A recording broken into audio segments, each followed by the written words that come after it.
Hello everyone. Long time no see. It has been, probably coming up to 2 months since the last podcast episode. There's a few reasons for that. Firstly, I think the weird thing is that after every episode that I've uploaded, feels like something really big and like mildly traumatic has happened. I won't go into detail, but it did seem to happen after every episode. And so this time around it took a lot longer for me to sort of get back to any sense of normality. Really shook me up a lot, and so to get to a place to record an episode took a while, and then we had heat wave after heat wave after heat wave. It was rough. Like, if you're in the UK, you know. I'm on a few medications that have definitely affected me more this time round with the heat than I have before in the heat, because this is probably my first heat wave with the dosage that I'm on. And so I definitely noticed a difference with being able to regulate my temperature. But yeah, the hot days at the beginning of June where it was like, I think it was beginning of June or maybe end of June, where it got to like 35. In my living room it was 35 degrees, and then my car was like 40 degrees. It was rough. I literally would lie horizontal with wet tea towels on me, with a fan, with all the curtains closed. And then we had a little bit of cool, where I feel like I was just recovering. And then we've just recently had quite high temperatures again. And so getting up here to record was just not really an option. This is actually one of the hottest rooms in the house. It's got the smallest window, but the sun really beams in here. And so I just did not have it in me to come up here and sit and record. Fortunately, it has cooled down a bit, which I'm so thankful for. Last night was the first night in weeks where I've slept without a fan on. So I'm thankful for that. But it has just meant that my body hasn't really felt up to coming up here and recording. But that's okay. I've been giving myself grace for that, because as I've said before, like, I really want this to come from a place of that I want to be here, that I feel called to be here, and I'm not just recording to meet a schedule of publishing. But that's why I haven't uploaded in a while, if you're wondering. So, I'm going to pray before we start. You can probably see by the title of the video what I wanted to talk about, but this was something that was on my heart when I was thinking about what I wanted to talk about, because it's something that I've experienced a lot, and yeah, that I feel I have something to say into the matter, and so we'll see where it leads us. Whew. Yeah, Lord, thank you for this space, for this podcast, that you are here with us today. Thank you that the weather has cooled down a bit, and I pray for all those who were affected, who are still affected by it, Lord. I just pray that we would learn to look after our planet better, and that you would really show us how to steward it well, Lord. Thank you for the gift that you gave us. Lord, I just pray that you would speak through me, that these wouldn't be my words, but your words, Lord. And I just pray that you would really speak to anyone that needs to hear it, and if anyone relates to anything I say, Lord, I just pray that you'd be with them, and yeah, that they would feel seen by what I'm going to talk about. And I just pray, that you'd be with me during this, Lord, and that you would protect me in the weeks after this is published. You just keep me in your arms, Lord. In your name, Amen. Apologies if you can hear any, like, a little bell. My cat is in here, and he has a little bell on his collar. And he's currently trying to get into the camera bag. So I wanted to talk about chronic illness, or any sort of long-term illness, disability, and the church, and sort of how in my life I've seen those together. They haven't often worked well together, and it's something that I've really had to navigate, especially in the last year or 2 years, actually navigating what church looks like for me, how I can involve myself in church. And this is no insult to anybody who may be in my church, in my previous churches, but maybe it will be like an eye-opening for you, because I think there's a lot of things that people just don't think about. So I wanted to give a bit of a context, maybe if you don't know my story. So I actually have myalgic encephalomyelitis, which is a bit of a mouthful to say, but most people call it ME. I was diagnosed with this in 2021, but when I look back at my life, I see that I had it long before that.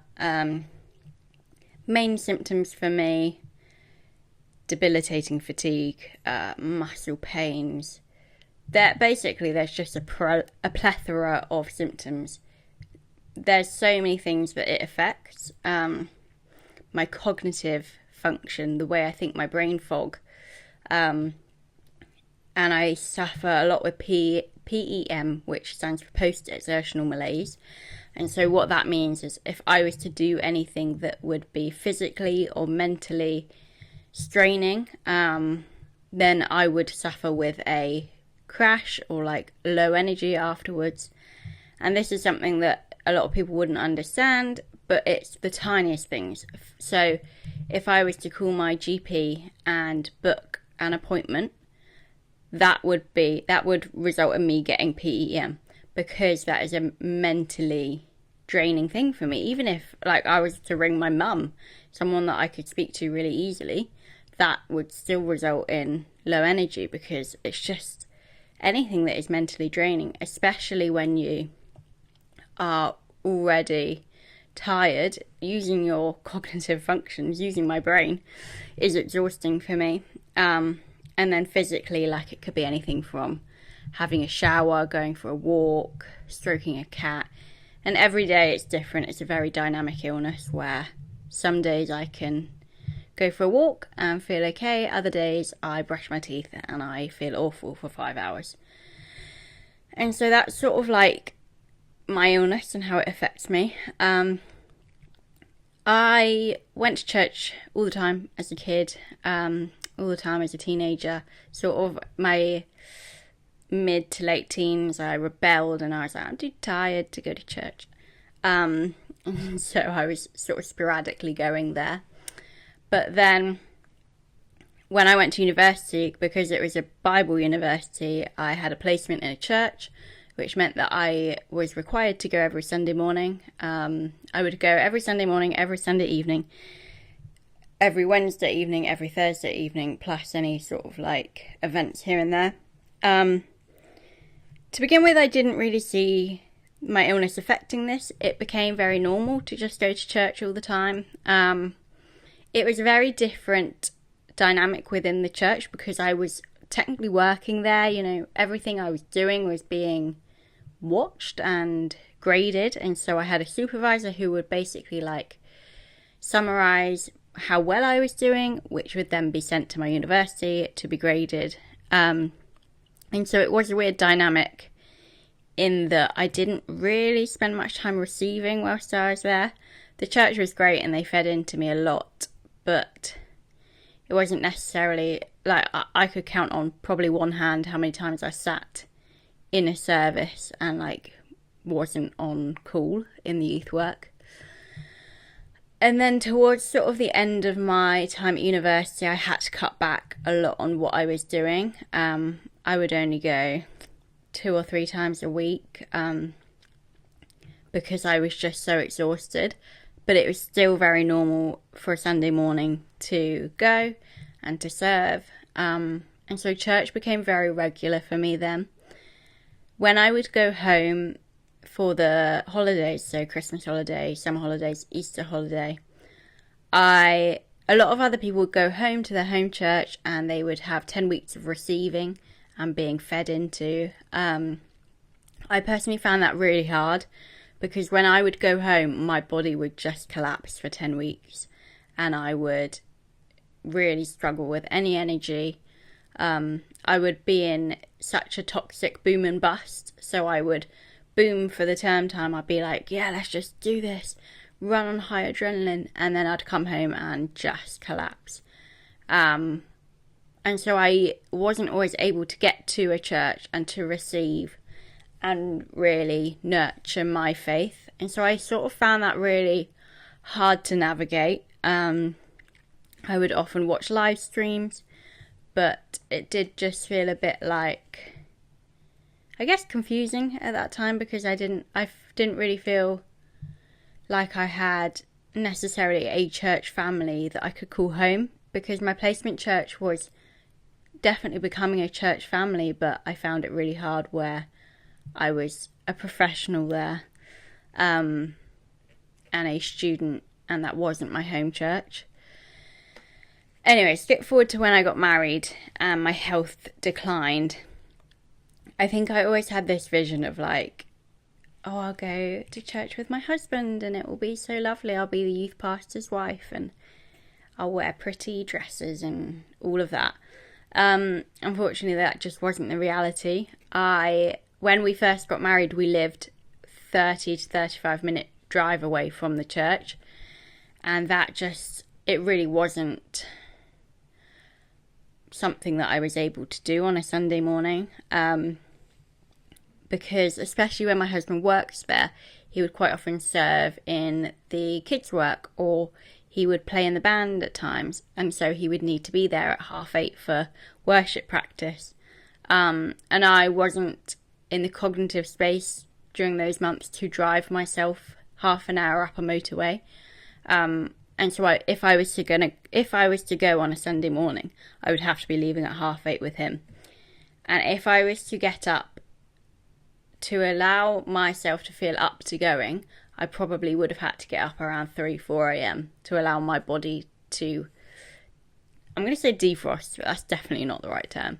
But that is how my illness works. I have to have a long time of recovering from my sleep, which sounds ridiculous, but that's like the truth. When your sleep is so unrefreshing, I need hours to feel up to doing anything.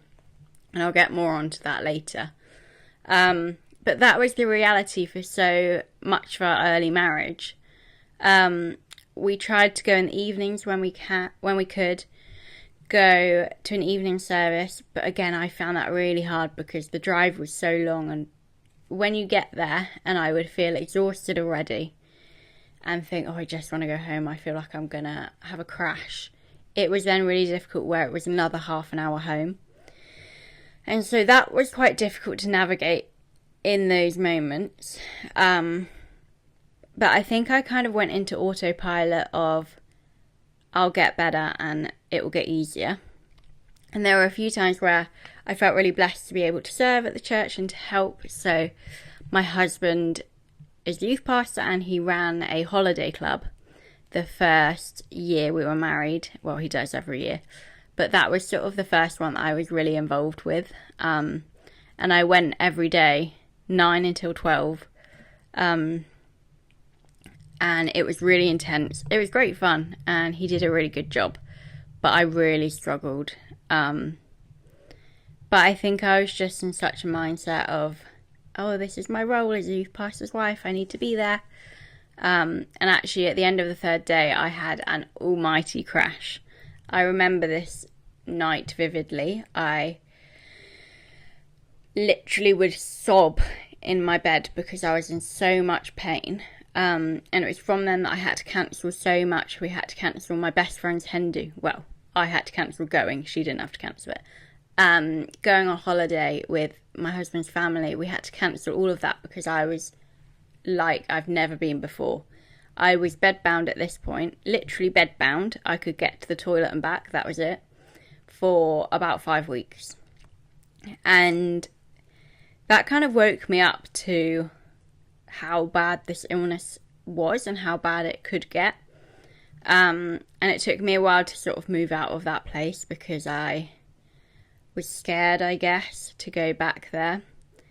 And so from then on, it was really, I could go to every few church events maybe, if they were on a good day. I would help my husband with the behind the scenes of the youth work, but I just wouldn't be able to get regularly to church or get to the church events. And it was at this point that I felt really quite isolated, because we lived so far from the church, and so it wasn't even like I felt really engaged in the community or anything. And then beginning of this year, we moved house, and so we are now a 10-minute walk from the church, about a 3-minute drive. And so I really thought and hoped that that would change a lot of things. I really thought, oh, that's so great, I'll be able to walk up to the church, I'll be able to drive up, we can have people over, I can go to their house. And in some ways it has changed a lot of things. So I've been able to go to a lot of the church events. Just this Saturday I went to the summer fair, which was good fun. But on the Sunday mornings, like, it's still quite frankly impossible for me to get there. I don't want to go into too much detail about like why mornings are so hard, but in the last, I would say, 8 months to a year, mornings have been a really, really, really hard time for me. Whether I get 12 hours sleep, 4 hours sleep, if I sleep like a rock through the night or don't, I will wake up feeling the worst I feel. The only way I could describe it, which I described it the other day, which was, imagine you had run a marathon without warming up or cooling down. You had got on a plane, and so you had jet lag, and you had the flu really bad. That's how I feel for a good 2 hours in the morning. I genuinely cannot move. If I wake up at 8 a.m, I will lie there awake until 10 a.m, just feeling in so much agony, like my muscles ache, my bones ache. And then it takes hours longer for me to be up for anything. And this is like, I don't want sympathy, but this is just a peek into what it looks like for me. I would say for the last, I don't know, however many months, I'm not able to do anything until at least 2 p.m, 3 p.m. It's then that I'm like, okay, maybe I could put some clothes on. Maybe I could put a wash load on. Maybe I could get myself something to eat. But I think that's where mornings have been so difficult for me, where I literally feel like a mummy in the morning, like the mummy wrapped in bandages. A zombie, that's probably a better one. I feel like a zombie for so many hours in the morning. And that sort of started before the move. But when we first moved, I had this like real adrenaline spike. And so I thought, oh, it's got better. And I did go to a couple of Sunday morning services when we first moved, but it soon came back really bad. I'd say it even came back worse. So that's why Sunday mornings are just not even an option for me, because say I even wake up in time, I am in so much pain at that point that I just can't even get changed, let alone get to a church. And so I go here and there, but I mean, this wasn't really what I wanted to talk about. I want to talk about why church is hard for people who are chronically ill. And I was just thinking then about, because I'm in so much pain when I wake up, one thing that makes my pain a lot worse, which people really are shocked to hear a lot of the time, is sitting in an upright chair. I don't know if this affects other people. I think I have met people that it does affect. But sitting in an upright chair, especially like a wooden chair or even a fabric chair, is really exhausting for me. And so a lot of the time, if I'm sat on a sofa, like I'm leaning back or I'm curled up or whatever, but if I'm sat at like a dining table, that is really exhausting for me. And so whatever church you go to, like, they're going to have maybe pews or hard chairs or fabric chairs. Those are going to be really tiring and painful for me to sit in. And then there's been the options of taking my wheelchair and sitting in that. But again, it's sitting upright. I find that really hard. Church buildings can be very different temperatures, which can also affect my illness. I know a lot of this, people are going to be like, what? if they're too cold, that can affect me. If they're too hot, that can affect me. Our church is actually a stone building, and so it's been quite nice in the heat wave because it's been a lot cooler. But it's these sort of things that people just don't even recognise. If you were able-bodied, you wouldn't even recognise it. Like, my husband wouldn't recognise half of this stuff. But it's things that really make church difficult for me. And again, this is at no fault of the church, because it's just the way things are. I think it's just things that people don't necessarily recognise. They just think, oh, she's tired, she's not come. And I think there can be some judgment with that, where people believe there's laziness involved, or I just can't be bothered to go. And then people think, oh, well, why can't she come in the evening? And it's like, those chairs are still the same and the temperature's still the same. But also with like worship music, it can be really loud and overstimulating for a lot of people with these sort of illnesses. When I've been at my worst, I've had an eye mask on, earplugs in, and any noise, even like my husband coming to ask if I'm okay, can be really exhausting for me. And so really loud worship music, especially when you can hear like the bass and you can hear it really clearly, that can really exhaust me and make me tired. Again,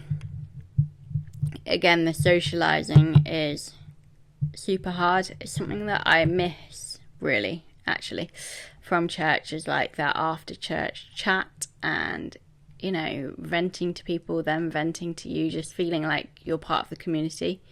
But that just isn't possible. If I was to make it to a service, I would have to leave early before. Well, when I do, I literally walk out as soon as it's done, because if I talk to one person, I feel like I'm going to collapse. And that's no reflection on the people at church, because they're great. But the issue with me is I will put a mask on, and so I'll be like, oh, hi, how are you? Like, you would never be able to tell that I'm dying inside. But it is really important for me to then take myself out of this situation and go home, or else I will continue to put that mask on and wear myself out even more. It's the same with events, because my husband works there. He does a lot of the tidying up, a lot of the packing away. That is something I normally have to slip out for, because I'm not going to be able to lift chairs or tables or help you take banners down or whatever. And I feel like there's this guilt that I feel about that. Every church event, I hate that moment where it's pack up and I have to leave, because as much as there are people that know what I struggle with, there's also that people there that don't, and they think, oh, she's a young, healthy girl, why is she just walking out when us old people are lifting chairs? But the reality is that there are a lot of elderly people at my church who are more able than me. And I've said before, I remember saying to someone at church that I wish I could have a big banner on my forehead that said, I'm disabled, I can't help. But I feel like even if I had that, there'd be people that would look at you and think, I think church is very accessible to a level, and I think a lot of this is my illness personally, and so there will be people that feel it is more accessible.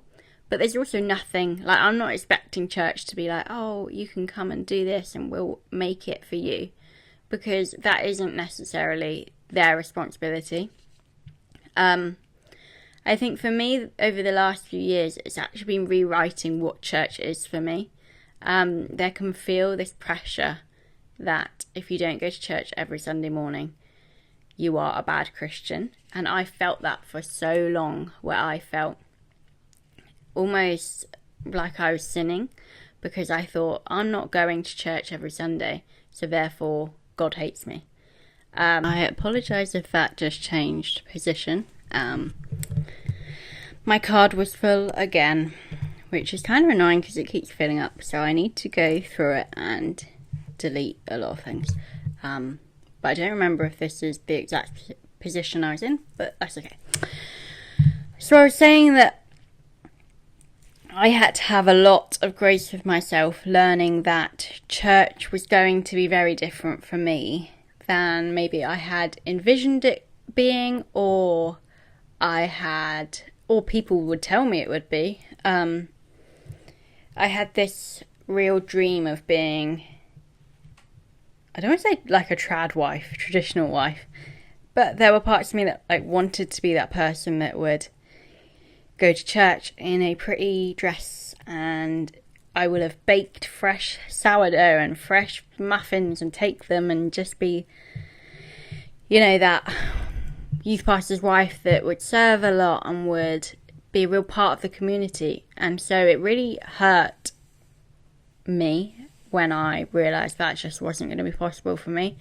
I was going to seem rude to a lot of people, because if I could make it to these events, I wouldn't have fresh sourdough, I wouldn't have muffins. They'd be lucky if I had not pyjamas on. And I would have to leave straight away. I wouldn't be able to help my husband pack up.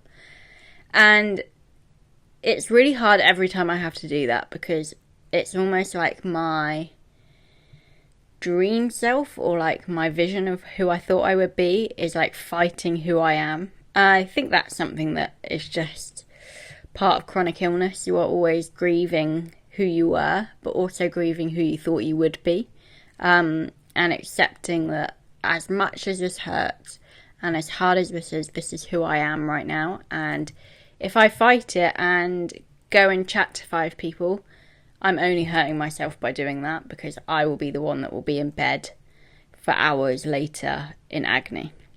And I saw that on Saturday, where I went to this fair and so many people were like, "Oh, you look so well. I'm so glad you're feeling better. I'm so glad things have got better." And for them, I looked well. I had makeup on. I had an outfit on. I was there smiling. But in reality, I wasn't any better than I've ever been. I went home and I collapsed. And I laid there for a good hour or two just feeling in so much pain.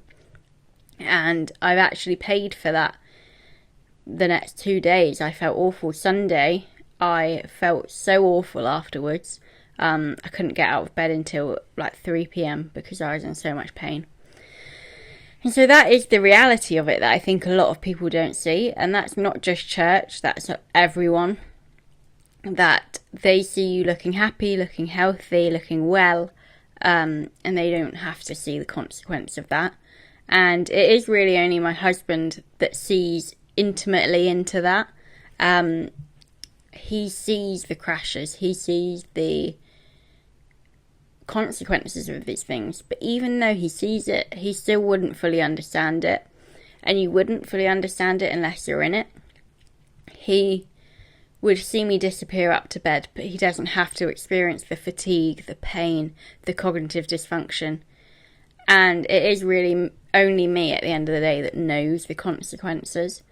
And if you are someone that is struggling with a chronic illness, I see you, and I see that that is so hard to have to constantly advocate for yourself and believe you're doing the right things, despite you being the only one that can see it. And I have found that really, really difficult with church, because there have been expectations of me as a youth pastor's wife that I have not been able to meet. And there have been events that my husband has been really upset over because he's running low on volunteers. He just needs one more volunteer. And I'm there thinking, oh, I should do that. Like, that should be me. But it's just not something I'm able to do.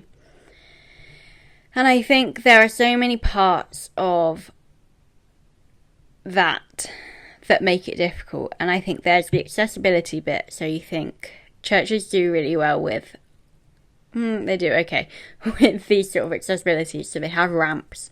They would have wheelchair seating. I can think about a lot of churches that don't necessarily have good disability access. Especially, I think, a lot with the sound systems and the way things are displayed, or things that happen during the service. So I do think there's a long way for churches to still come with that. And I don't necessarily think that's what this video is about, because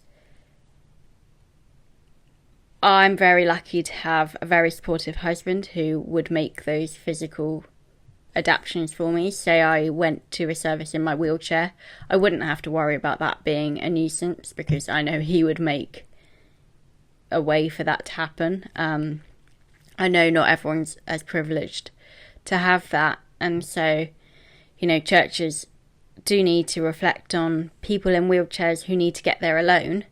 Are they able to get into the building to feel as though they can get teas and coffees to get to the toilet okay? Are they able to sit within view of the screen, sit somewhere where the music isn't too loud, where they can hear the preacher? And I do think a lot of this is something that people don't necessarily think about until they have somebody in their church with that issue. But I think that is a big issue because it makes people with those illnesses feel already left out. And so people at church wait until they have someone in a wheelchair to have a think about where they're going to sit. But it's then somebody who is in a wheelchair who thinks, I don't feel comfortable going to that church because they're not ready for me. Or I'm going to spend a month feeling as though it's not accessible, waiting for them to make it accessible for me. I think that is also, again, a whole big, broad thing outside of church as well, where people don't realise how much disability affects you, but also how quickly anyone could become disabled. And so it does baffle me that it's one of the cultures that feels the least accessible. However, it's one that people could enter at any point. Like for me, I never would have predicted being disabled. I never would have predicted often being bed-bound or wheelchair-bound. And it has taken for me to become wheelchair-bound, bed-bound, whatever, to realise how inaccessible the world is. And my eyes are open to so many things that I'm like, I can't believe that isn't a normal thing. And I'm not saying that church people need to become disabled to see that. I'm saying they need to have a think about what they can do to be more accessible without having those people in their church. And I think a lot of that happens by talking to the people. I wish people would say to me, you know, how can I help? But how can I help make this accessible to you? I think people are often scared to ask disabled people questions, I guess. They almost want to ignore it. It's the elephant in the room, and so I won't ask what is wrong with them or how I can help. And I'm not going to speak for everyone, but I speak for me, that I would much rather you ask me how I'm disabled or how you can help, or how it affects me, than guess. And I've had this a lot where people will almost try to see if I can do something. So, for example, maybe they'll have some stairs in the building and there'll be beady eyes watching, can she do stairs? And they're waiting for me to either do the stairs or to say, oh, I can't go upstairs. And then they'll be accessible and they'll get a ramp or whatever. What I think is more valuable than that is before that situation even arises, say, hey, I know you have ME or I know you have XYZ. I was just wondering if you're able to go up the stairs. If not, we can make adjustments for you. And you will get disabled people that will find that offensive. That's not your fault. I would much rather you ask me than assume, because I then feel like way more of a burden to say, oh, I actually can't go up these stairs. But I think I've noticed that so much in so many churches, is it becomes taboo. They don't want to ask about it. They want you to advocate for the adjustments you need rather than them supporting you in the adjustments that you need.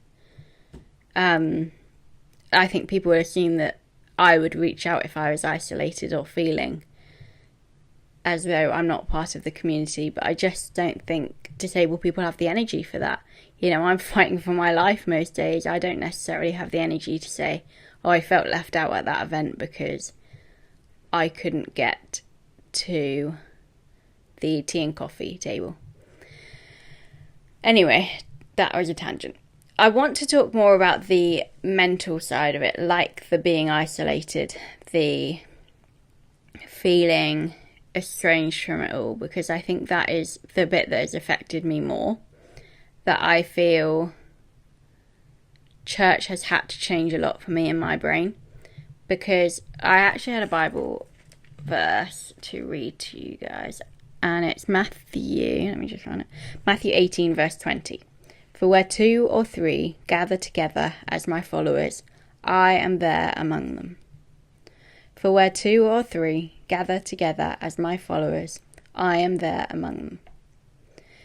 And we read so much throughout the Bible about the early church and how that looked. And I do think we have almost misconstrued what church is. And I don't want this to be like a theological lecture, but I think sometimes we make it out as though people aren't good Christians, they are not churchgoers unless they are sat in a pew every Sunday morning. And I found that so difficult for so long, because I was like, that can't be me. My body won't allow that to be me. But actually, my husband would come home and we would put on a live stream of either our church or a different church, and I would worship, I would feel God's presence, I would read Bible passages, and then I would think, why is this not church? How is this not me going to church? And I know there are a lot of split opinions about live streams and about whether they count as church or whether they should be church. I think as much as I agree that there's a lot of grey areas within that, I just want to extend to you that that is the only form of church for a lot of people. For me, for many, many months, a year even, that was the only way that I could access church and my church community. And for the people that would say, oh, you need to go to church, you need to make the effort to go. And I would hear a lot of Christian influencers say, if you're not going to church, you're not a good Christian. And it's like, well, I physically cannot go to church. And that was such a hard pill for me to swallow. But I think I'm getting to a place where I'm realising I can serve God at home. I can serve God in so many different ways that might not look like sitting in a pew on a Sunday morning, but I can connect with God in different ways, and I can have church look very different for me, and that doesn't mean I'm a worse Christian. Church can look like a Christian event, so going to a church event on a good day for me can look like church, or connecting with a live stream of church, or sitting in my garden with my husband and worshipping with my friends, whatever it may be, that can be church for me. And I think that is an aspect where it not replaces church, but almost fills that church hole. But I think one thing I struggle with is the community side of it. So I really struggle with anything social at the moment. It is really exhausting for me to have people at the house or to go to their house.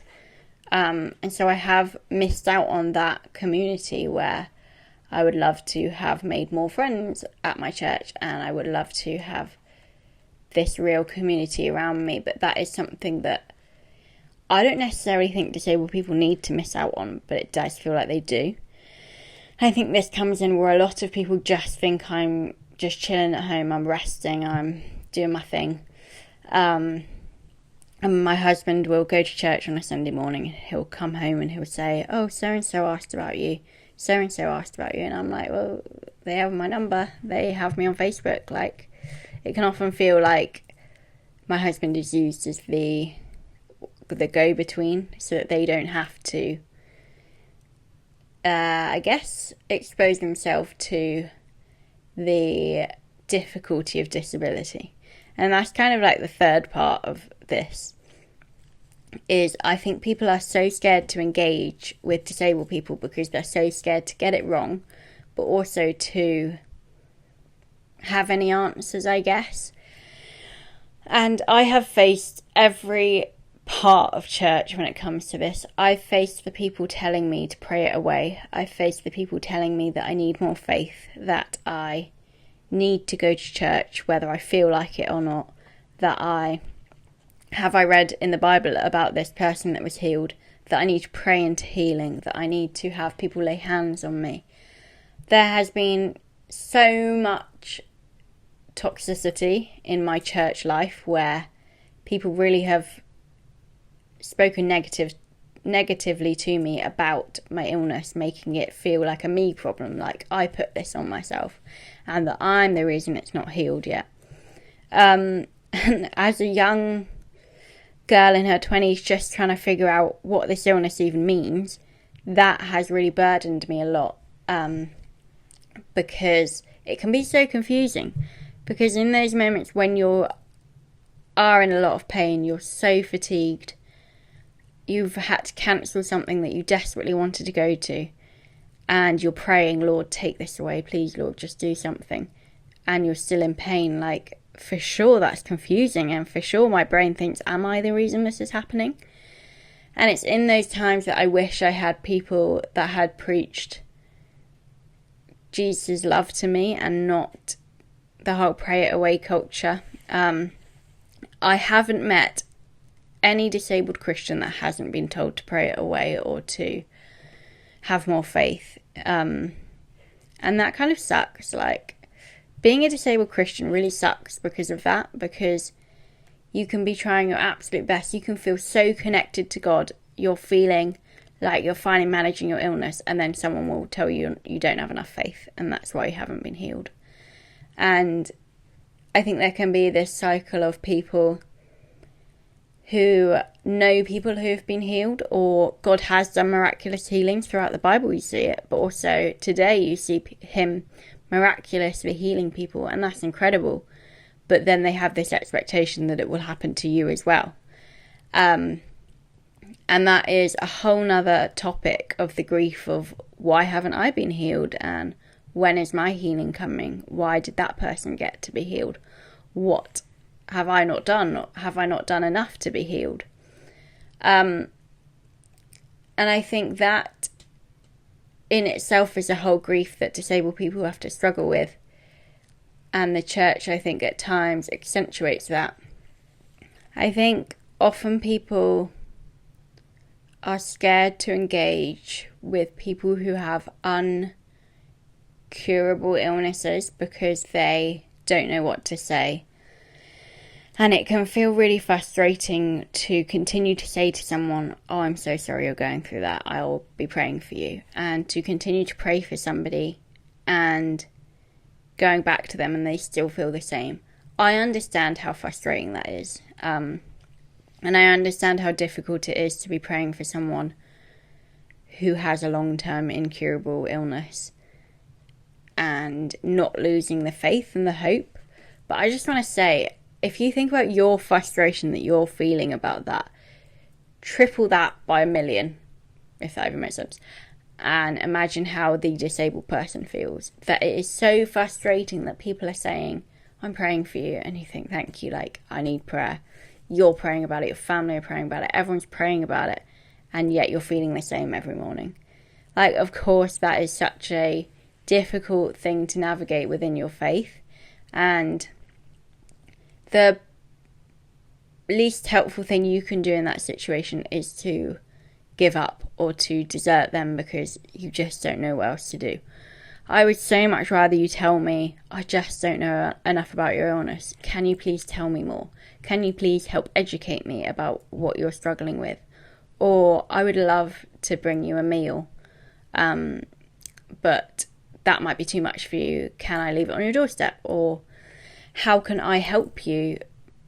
I can pray for you, but is there anything else I can do? Can I order something to your door? I'd love to come around for coffee, or I'd love to invite you for coffee. Please tell me how I can make this accessible.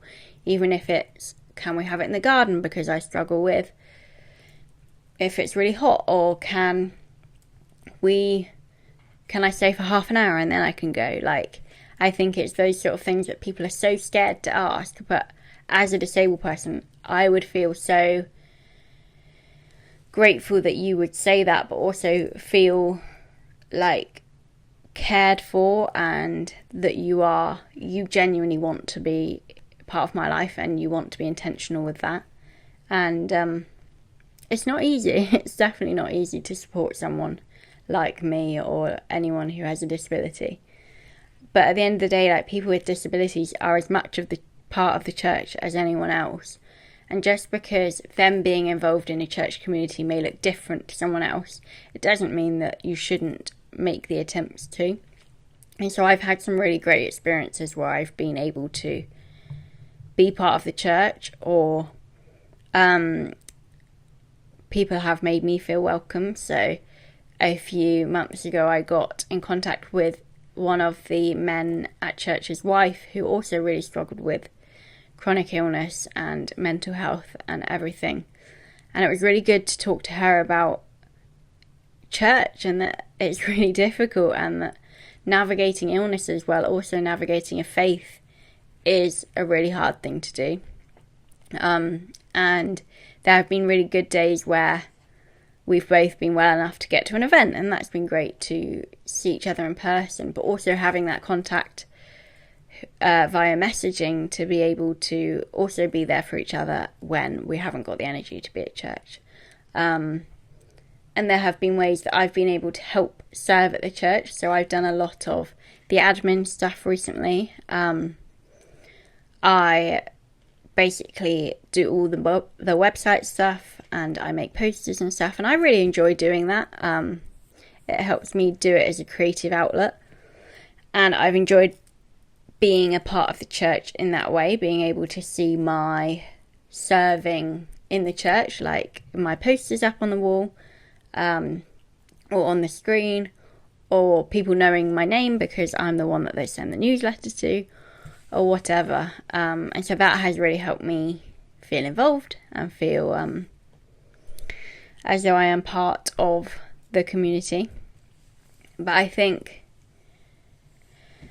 it's such a grey area, and I say all of this, and I don't necessarily have loads of tips for you as to how you can be more accessible. I think it depends on each person. If you have somebody that is coming to mind in your church that you're thinking, oh, they don't make it very often, they've got an illness and I know they struggle, then maybe just reach out to them and say, hey, how are you doing? I'd love to cook you a meal, or I'd love to hear you rant about your illness. Do you want a phone call, or is there a good time for me to pop around for half an hour? Or is there anything that we can do to make it easier? For example, if you are a church that runs house groups, maybe you could say, we'd love to have you as a part of our house group. How can we make it accessible for you?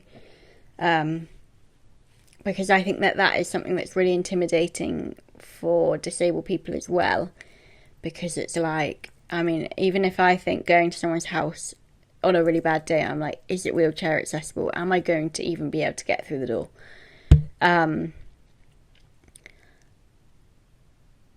All of these random things, that my mind's gone blank now, but there's so many things, like, is it going to be really crowded in there and I'm going to feel suffocated by that? Am I going to be in pain and not be able to get to a toilet if I need it, or to take medication if I need it? Is there going to be a way for me to leave if I need to? It's all these little things that spin round a disabled person's head that then you kind of bring together and you're like, I just can't go because it's not going to be accessible for me, and I don't have the energy to deal with it not being accessible, because that is a whole other burden to deal with when you get to someone's door in a wheelchair and they have 5 steps and you're like, okay, I'm going to have to get out of my wheelchair and walk 5 steps. And some people don't have that option. And I think for people who run the home group or who are part of it, they, as bad as it sounds, almost prefer you not to go because they don't want to have to make that adjustment.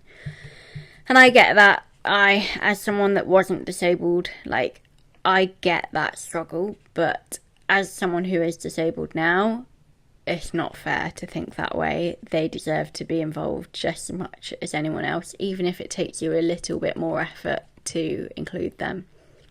And there's so many examples in the Bible of people with additional needs being Jesus' first choice and him involving them and including them. And you think about the paralysed man being I was going to say dropped, but he wasn't dropped, like lowered through the roof. You think about how they made those adjustments. They didn't think, oh, well, he's not worth lowering. Yeah, I think there's so many things that I could say, but I don't want to go on too long. But I just want to encourage you, if you are a member of a church, maybe you have any part of running it, you have any influence or whatever, think about those people that are struggling with disability or illness, or maybe they've had a surgery, whatever it may be. Think about how church looks for them, what it looks like, and how you could help that with that.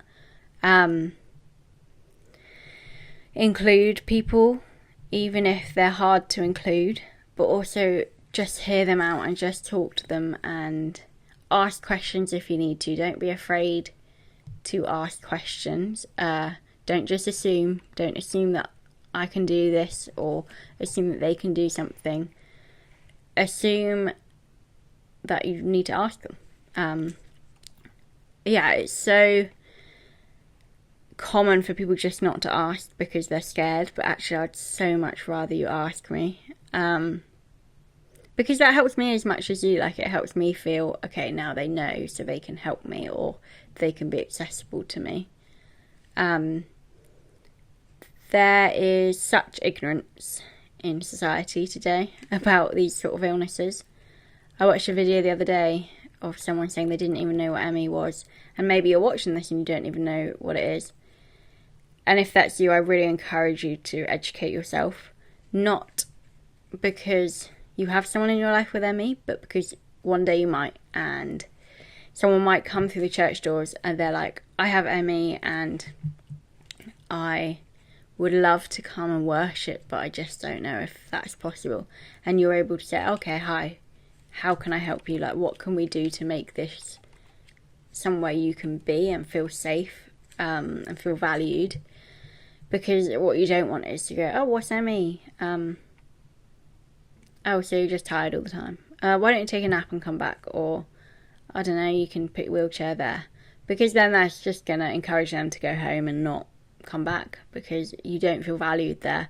And as someone who is disabled, you don't feel valued in many places. And so to feel as though a church congregation wants you there and values you there is really important.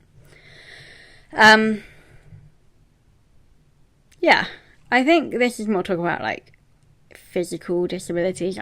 I'm not saying this applies to neurodivergency or anything along those lines. That's a completely other kettle of fish. Is that the same? Kettle of fish?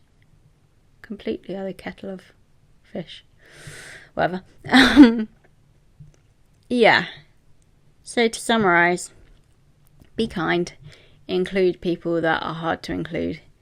Don't make them feel as though they're hard to include. They know they're hard to include and they carry that burden every day. But to feel as though you are part of a space is so important when you're struggling with these sort of illnesses. Ask them what you can do, but also don't assume that they are not interested because they can't come. Don't take a cancellation as a personal attack. They will be grieving that cancellation as much as you. And say you've got someone at your church that maybe came for a little while and then just stopped coming. Instead of thinking, oh, they just stopped coming, maybe contact them, ask them if they're okay, ask them if they need anything. It is kingdom work to support our congregation and to do what we can to make people feel wanted and valued, and to be supportive brothers and sisters in Christ. And it doesn't have to be much. It can be a simple message. It can be going to sit with them at church or offering to help with anything. Like, maybe they are someone that is a bit older and they don't feel very involved. Offer them one of the groups that maybe you're running or is run. Maybe they are disabled and they really struggle with cooking themselves meals. You could offer to cook them a meal or offer to bring them ingredients for them to cook. There is so much that you can do for people, but I think the first step is asking them. Don't assume that they don't need anything or that they don't want to be supported, or that they are just an introvert who doesn't want company. And I guess sometimes that's true, but I think it has meant so much to me every time somebody has reached out in whatever form. And on my worst days, like, that has simply looked like a message from someone. They haven't been able to come over or, take me to a group or whatever, but just sending a message has meant so much. Or offering to buy me, to go and get some shopping for me. And it doesn't have to be a burden for you. Like, you can put boundaries on that. You can say, I'll go pick up your shopping, but you need to send me the money for that. Or I'll cook you a meal, but I can only drop it off at this time. Like, it doesn't have to be a full-time job for you, but you should remember that whoever is struggling with a disability is going through a full-time job of trying to manage it. And on top of that full-time job, they're trying to have a faith, and they are trying to stand firm in believing that God is good and he's a miracle worker, but also navigating a body that needs a miracle and that doesn't feel as though there's a good God out there. I think that could be a whole other video for me, is navigating that grief of God is good and he's holy and his plan is right, but living in a body that fights you every day. I think that's a whole other tension for people with disabilities, and often that's why church can be really hard, because you're going there and you're singing, good Father, how great is our God, and hearing in the Bible about people that have been healed, or hearing people's testimonies about how he helped them find their lost key, or he really worked in their lives. And to sit in the back of a church and think, what am I doing wrong? Like, why has he abandoned me? And do you know what helps with that? Is people just coming and being a shoulder to lean on, to hear your frustrations. For me to say, I just feel like God's not listening. And for you not to say, you should just have more faith, or you should just pray more. Have you tried being anointed? Because then that's just like, I can't deal with that, because I have prayed a lot and I have faith. And yeah, it's a really difficult tension. Don't try and solve it for the disabled person, because it's not something that is solvable, but also you're just going to make them feel worse. Sometimes all we need is someone to just sit there and be with us, to listen to us and say, yeah, I get that. That must be really hard. I think especially with a chronic illness, it's so tempting to be like, oh, well, I know this person who drank a kale smoothie and they were fixed. Like, they can run marathons now. And as helpful as you think that is, that's just not very helpful. It feels like rubbing salt in a wound, because most disabled people have tried the kale smoothies and the yoga and the exercise therapy, and it's often left them worse. And so, as helpful as you think you're being, it can almost have the opposite effect. If you have any questions, I'd love for you to ask them. I think I've kind of gone down a few rabbit holes here, because I hadn't really thought of a plan of what I wanted to say, because every time I do that, God just kind of fills me with different words. And so today I was like, okay, God, I'll just splurge whatever you want me to say. And so apologies if I've spoken quick. I'm going to close in prayer.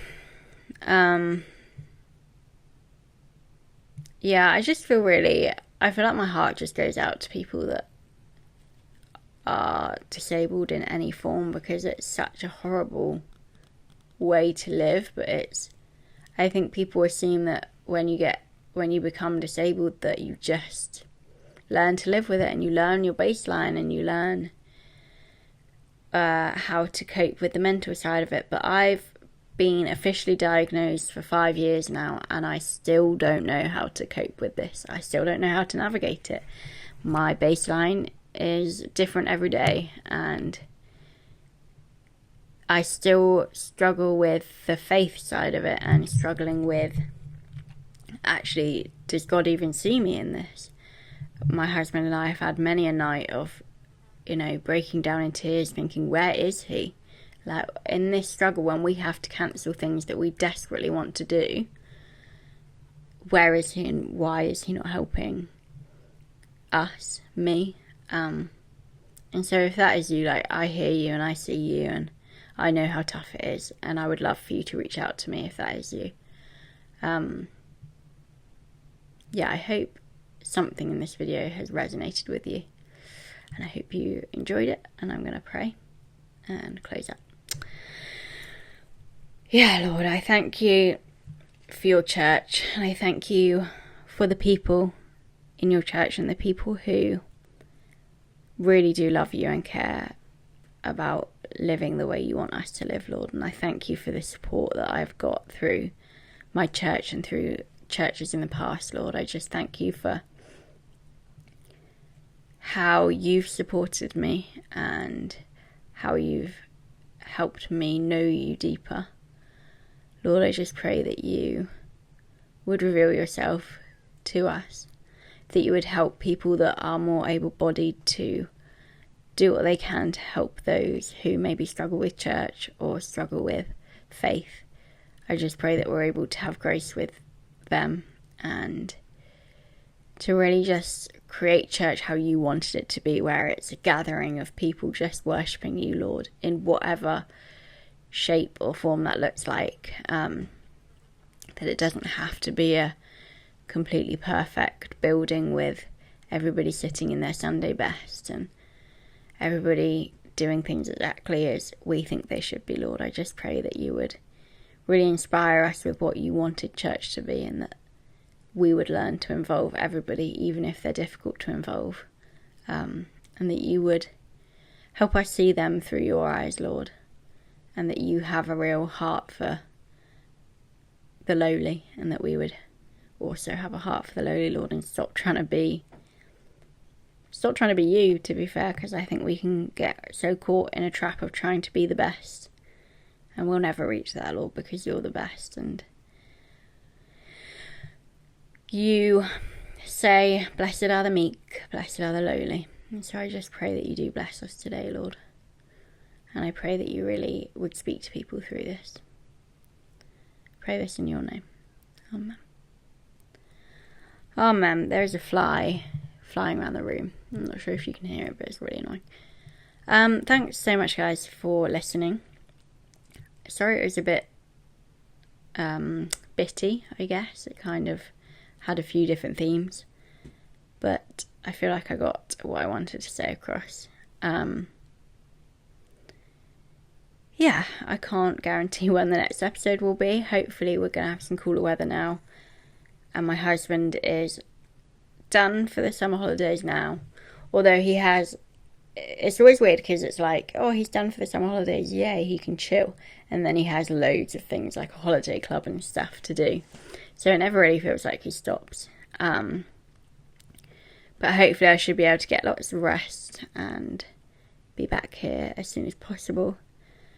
I'd love to hear your guys' thoughts. Yeah, I just feel like I really want to talk to those people that are struggling in whatever way, because I know how hard it is, and I know how hard it is just as a life, but let alone navigating faith and navigating a church and navigating being part of a church community. It is one of the hardest things ever, and it can be so easy to throw the towel in, but I really want to encourage you that there are people that want to make church work for you, and if church looks different for you, if it looks like singing in your garden or watching a live stream or sitting at the back and then leaving halfway, like whatever church looks like, so that you're able to stay alive and keep your body from an almighty crash, then that's okay. And God is in the church, but he's also in your homes and in your hearts and in your garden, and church can be anywhere. Church can be talking to a cashier at Aldi, like where two or more gather, he is there. And I think that's so beautiful, and something that we don't address enough. We think church has to be a certain picture, and it definitely doesn't, and we see that in the Bible. And I'm going to stop ranting now. Yeah, I hope you really enjoy your week and the end of July, and I hope if you're coming off of school or uni or work, I hope you enjoy your summer holidays. If not, I'm praying for energy, and yeah, that you just have a great summer. Okay, I love you guys. Thanks so much for watching, and I will see you in the next one. Bye!